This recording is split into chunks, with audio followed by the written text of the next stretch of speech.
Hello, everyone. Welcome to another edition of In the Spotlight. I'm Mike Kenichi. I'm very excited.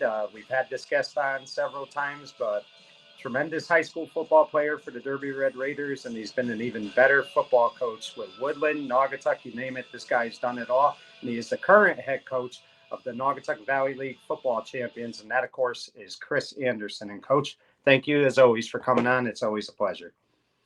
Thank you, Mike, for having me on today.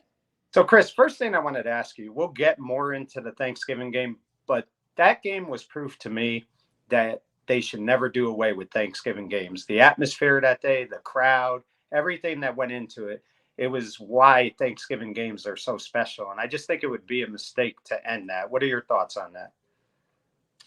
Well, certainly hard to envision not having that type of a game, right?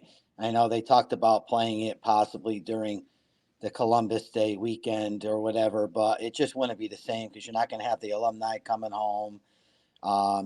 Thanksgiving Day football is tradition for us in particular in Connecticut. And, when you have 5,000 people or whatever it was at that game, it's pretty special. Yeah, it definitely is. And there were several outstanding Thanksgiving games that day. And I just feel like that tradition needs to stay. And it's nothing against them playing on Columbus Day, but I just don't feel like it has the same excitement that it does on Thanksgiving. Yeah, I agree. I grew up with it, so again, hard to imagine without it. Right. Chris, real quick, I wanted to take you back to your football career as a player because every year at this time, I always think about the Derby Ansonia rivalry, and I always think about great Derby Ansonia games. I think the other day I watched the 1985 7-6 Derby game, which was unbelievable. But talk about that '88 game and the what you and your teammates did to pull off that upset that day, and what was the feeling like that Sunday morning before the game and after the victory? Because to me, that was one of the great Derby moments in Derby football history. You're really showing my age here, Mike, asking me about 1988. But obviously, growing up in Derby, the Ansonia football game was really all we thought about. As a player, waiting to play in that game, and then we had to wait a little bit longer because of the rain postponement. But it was a great football game, one that obviously the Derby guys remember forever because we came out on top 10-7. And, obviously the next day, you feel like, wow, did that really happen? Was that a dream? I hope not. You're pinching yourself a little bit. Yeah, and I mean, great moment for you getting player of the game that day. I mean, that's something that you'll always take with you. And what I remember most about that game, though, Chris, is just like how you guys never refused to break. You guys, even when Ansonia was moving the ball and it looked like they might go ahead, this team somehow willed their way to win that day. And I mean, what a classic ending. I mean, there's a long, deep pass, and I think you were the one who broke it up. And I mean, that was just an unbelievable ending to a classic game by two great football teams. It sure was. Ansonia was loaded with talent, and we at Derby were loaded with a ton of grit and heart. And we didn't do anything fancy that day. We just played good old fashioned defense. We tackled well, and offensively, we just grinded the ball between the tackles in the second half, and we kept their powerful offense off the field. And as fate, luck would have it, we were able to come out on top at the end. Right, definitely. So, Chris, this is your third year at Naugatuck now, and I believe you have 27 wins in that NVL, which is just very impressive. And I just think about I think I mentioned to you off air about this, but I think about just how well these kids, do what you guys as coaches ask them to do. They do everything almost to perfection. Like, it's not easy to run the type of offenses that high school football throws at kids these days, and these kids did an outstanding job. And first person I want to start with, because he is just one of the best players I feel like I've ever seen in the history of high school football, and that, of course, is Jet Hall. And what's remarkable about him is I think he averaged over 130 rushing yards a game, playing different positions. I mean, just talk about him a little bit. Certainly a generational player. As a sophomore, he rushed for like 225 yards in the playoff game against Massac, and He had the game-winning touchdown or game-tying touchdown in the third period as a sophomore at Ansonia. And we were really looking for big things from him his junior year. And, as bad luck would have it, he tears his PCL in his knee on the first play of scrimmage his junior year on a 53-yard run, and we lose him for probably, I think it was 7 games or so, 7, 8 games. And when you lose your top guy, you're scrambling a little bit. And then we had a good team. Imagine what that team would have been like with a Jet Hall on offense for the whole season. So, anyways, fast forward to his senior year, and just looking at who we were the past 2 years, we felt like we needed a change. And when I saw Jet throwing the ball at my youth camp back in June, I said to myself, wow, he's just picking up the ball without any coaching and flinging it 50 yards down the field. I said, maybe it's time that we just changed everything that we're doing offensively and, scrap the wing T playbook and resurrect some of the spread stuff that we did back at Woodland and at the University of New Haven. We kind of tied it all together, and it worked out great for Jet personally, and it worked out great for the team as well, as we were a scoring machine this year, really. Right. And Chris, how fun is it for you as a coach to watch somebody so special like Jet? And when you're watching game film, after the game and you're seeing the stuff that he can do, I mean, you're intense. You want to win the games and stuff, but at the same time, you've got to enjoy when you're watching this young man do what he does. Yeah, I always said I was a better coach when I had good players. He certainly can. When you call something that maybe isn't the best type of play, a guy like Jet can make a miss and make you look good. Jet is a great athlete. Obviously, he's strong, he's fast, but really, what sets him apart is that he's really smart, very cerebral player, student of the game. And he has great heart and leadership ability. And, there were times where he just willed his way and the team just got on his back, really. Yeah. And, Chris, a great player also needs great people behind them, great people in front of them. And talk about that offensive line a little bit, because the job they did, we're going to get to the Ansonia game, but the job they did in that game and all year in general was remarkable. These kids did an outstanding job, like I said, running your offense. And I mean, they would block to the whistle on every play. Yeah, you have to credit the offensive line for sure. We only had 2 returning starters from the year before, and it was a wing T offense. So we had 5 players that really had to learn a brand new system. Or 2 returning starters were Alex Texiera, who had played tackle, and then we moved him to guard because of the offensive change. Kevin Sestari was a guard, and we moved him to tackle for the same reasons. And then we had a couple of unknown varsity players in our center, Bodie Sargent, who ended up making second team all NVL, and Tyler Thompson, who was our left guard, who really came on for us towards the end of the year. And our first teamer, all NVL, Ashton Barnes, he had a phenomenal season, great footwork, and he was, again, he tore his ACL his junior year too, and he was out. So it was really unknown, what they were going to provide for us. And they were very, very coachable. So we'll start with that. They wanted to learn, and they had the ability to get better. They bought in, as did everybody on the team, to the new systems. And yeah, fortunately, everything worked out for us. Right, most definitely. And I'm glad you brought up Barnes, because I was going to talk about him a little bit, because he was very underrated on the defensive side of the ball as well for you. I think he averaged about 7 or 8 tackles a game.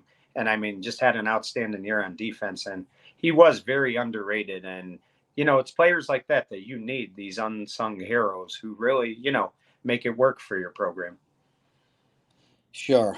It's never about you, it's never about me, it's about we. And we talk about that all the time. And, we had a lot of those unsung heroes this year. Ashton, one of them, and Brandon Moore, who, wasn't a varsity player really until this year, his senior year. And we had him all over the place, starting him at linebacker in camp. Then we moved him to outside linebacker.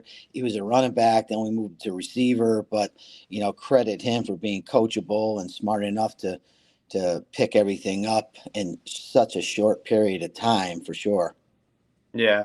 And I mean, these kids, like I said, Chris, it seems like they're really buying into the program. And I think that was the big thing when you came to Naugatuck is you wanted to build a culture here, a winning attitude, but also like a program that where these kids are family too. And I think you've really done that in that 3 years. So it's been 3 years now in Naugatuck. And I mean, you've got two Naugatuck Valley League championships. You're in the playoffs every year and you're coaching great kids. I mean, do you feel like you and your coaches have really instilled a winning attitude at Naugatuck again?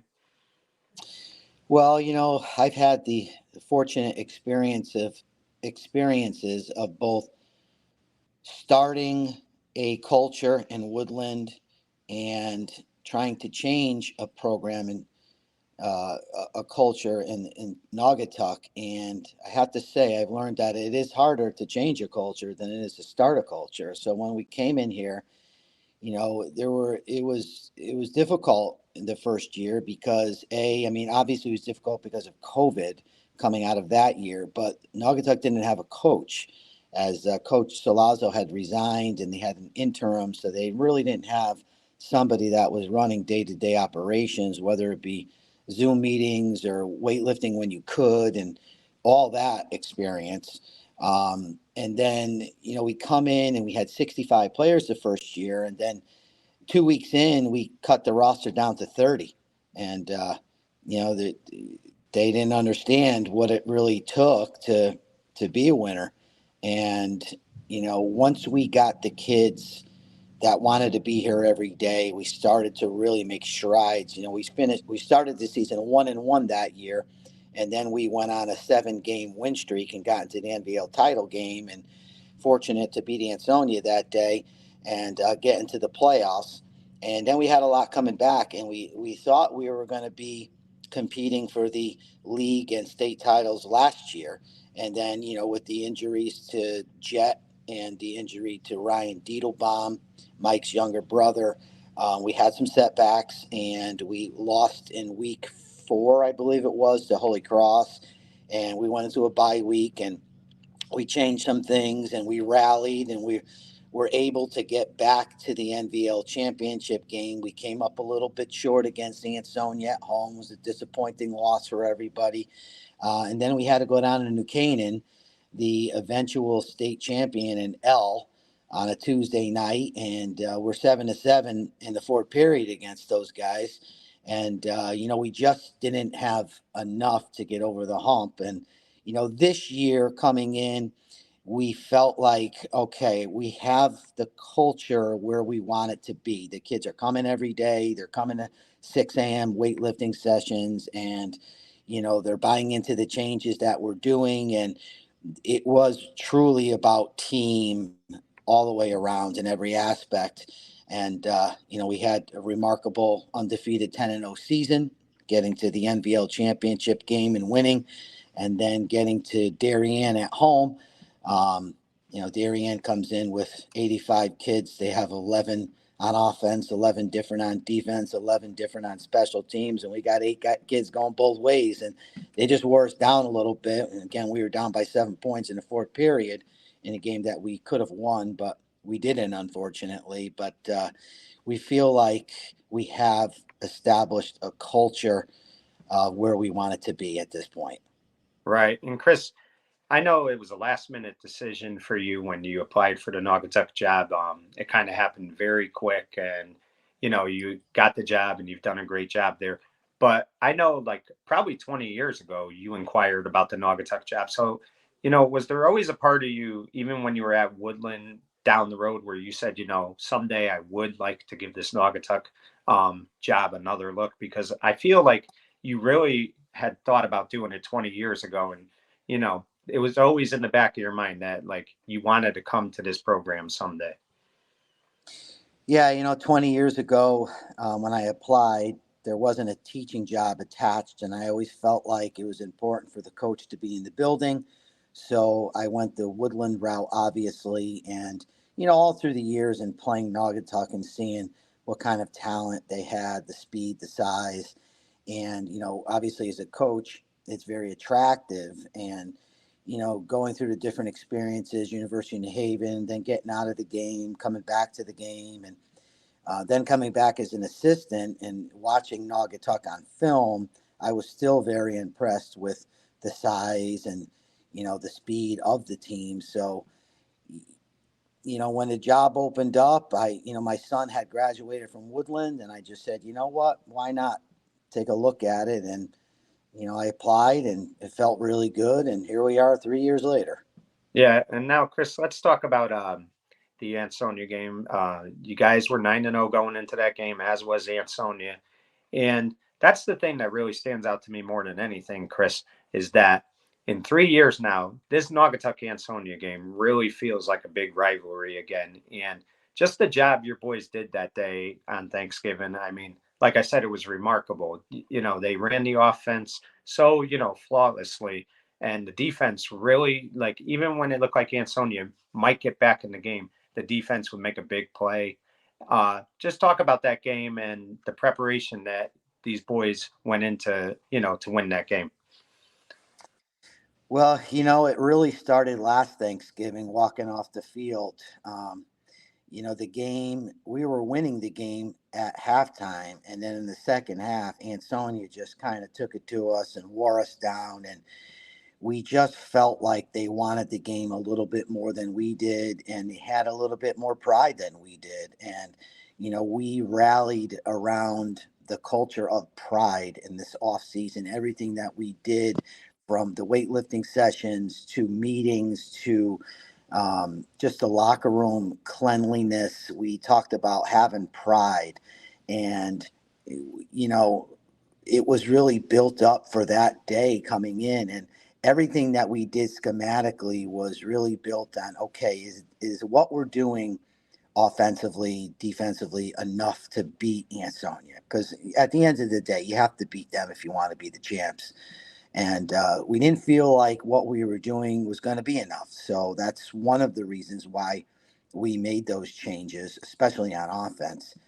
Um, and then leading into that game, I remember the coaches in the pregame were talking about pride, and win, lose, or draw coming out of that game. We said we were not going to walk off the field feeling like they wanted it more than us or having more pride than us. And that's a hard thing to do because the Ansonia wants to win. We all know that. And they have tremendous pride and grit and all the accolades for sure. So it was going to be a tall order, but our kids rose to the occasion. And Chris, how special is it when you beat a team like that? Because you know how hard it is to beat Ansonia. And you said it yourself. You have to beat them. They're never going to beat themselves. So if you're going to beat them, you almost have to play a perfect game. So, I mean, does it make the win that much more special when you know how hard it is to beat a program like that? Well, you think about it. I mean, throughout the years, 10 years, 20 years, 30 years, how many people, how many teams have beat them? Not many. So, at the end of the game, I was celebrating like a little kid. And maybe some people would say, act like you've been there before. But you know what? It's hard to beat those guys. And when you put in the effort that we did and you end up winning the game, I'm not embarrassed to celebrate. It's hard to beat them, and you take a lot of pride in doing that. And that's what builds a rivalry too. You got to win some to make it a rivalry. Definitely. And Chris, I mentioned this to you 2 years ago when you won the NVL title. I said, I think you're the only coach that's coached two different teams and won two different NVL titles with them. But now I know for a fact there's no way I could be wrong on this. You've got to be the first coach to take two programs and win two championships each with those programs in the Naugatuck Valley League. I don't think that's ever been done. So, I mean, you got to be proud of what you and your coaches and, like I said, these boys have accomplished, because the work that goes into winning high school football games, people, I think, sometimes overrate that. It is very hard to do. Yeah, I've been very fortunate to be in programs that committed to success and wanted to win. And I've had great mentors when I was coming up as a coach. And I've been able to put guys around me that have been fantastic assistant coaches, loyal, hardworking, smart, all the above. And, you need a little bit of luck too. That first year when we won in 2001 against them, they turned the ball over a little bit, and this year they had some unfortunate injuries, and you never want to see anybody get hurt, certainly. But all that comes into winning. It really does, and just really proud of the fact that we've done enough where we could beat a great program like Ansonia. Right. And Chris, like I mentioned before, and you alluded to it a little bit, you guys have made the playoffs every year. Now I know like the goal eventually is to win a state title, and I believe that will happen. But right now, I mean, what do you think needs to be done to get to that next step?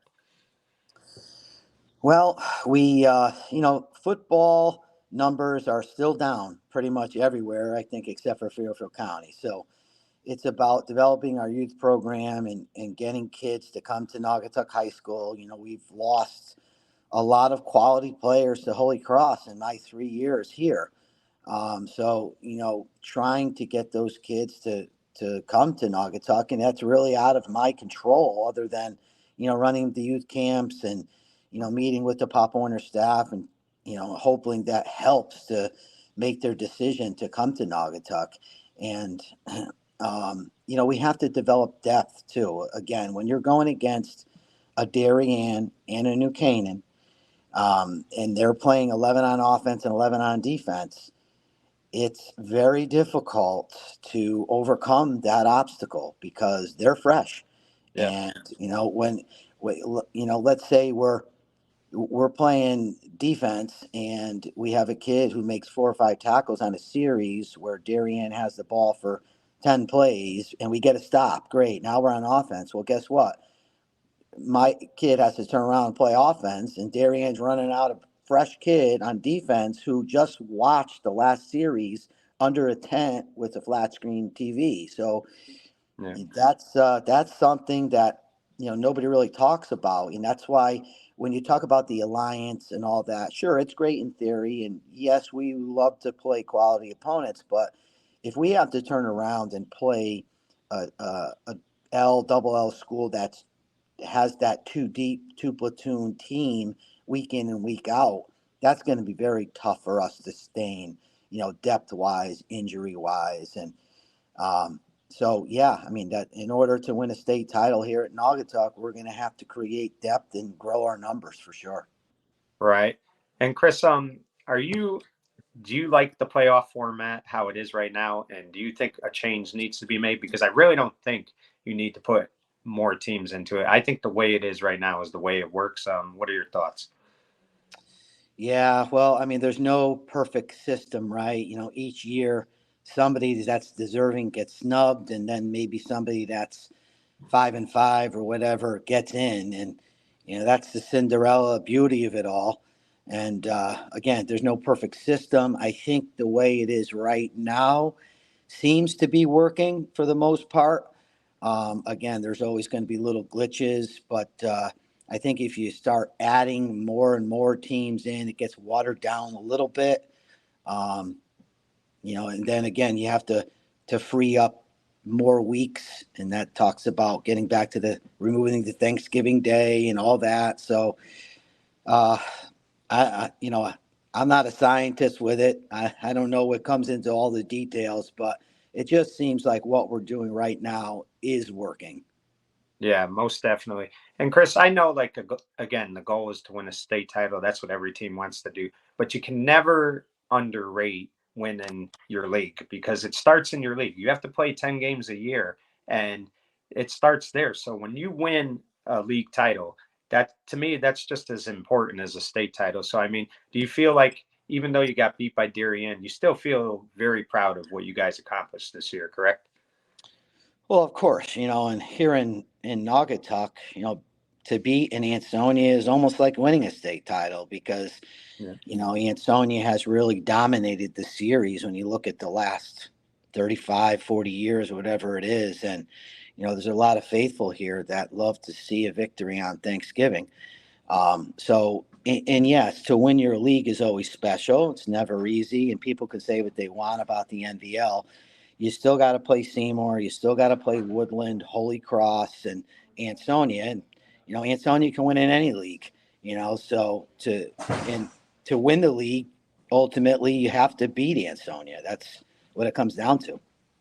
Most definitely. Well, Coach, I want to thank you for giving me a few minutes today. First off, congratulations on another title. That's remarkable what you've done. And for Derby, I speak for everyone that's from Derby, that went to Derby High School, that has followed your career. We are always proud to see you do well. And we're so happy what you're doing with this great group of boys that you have and the coaches. So congratulations on a great season. And thank you for giving me a few minutes today. My pleasure, Mike. Always great to talk to you. Thank you for having me on, and thank you for doing what you do. It certainly makes all the Valley guys who have played and coached football excited about it, and brings back a lot of great memories. And you're a good guy, good friends, and I appreciate everything. Well, thank you, Chris. I feel the same way. And folks, there you have it, the one and only. To me, you got to call him a legendary high school football coach, the one and only Chris Anderson. For In the Spotlight, I'm Mike Kenichi saying good night, everyone. Thank you, Mike.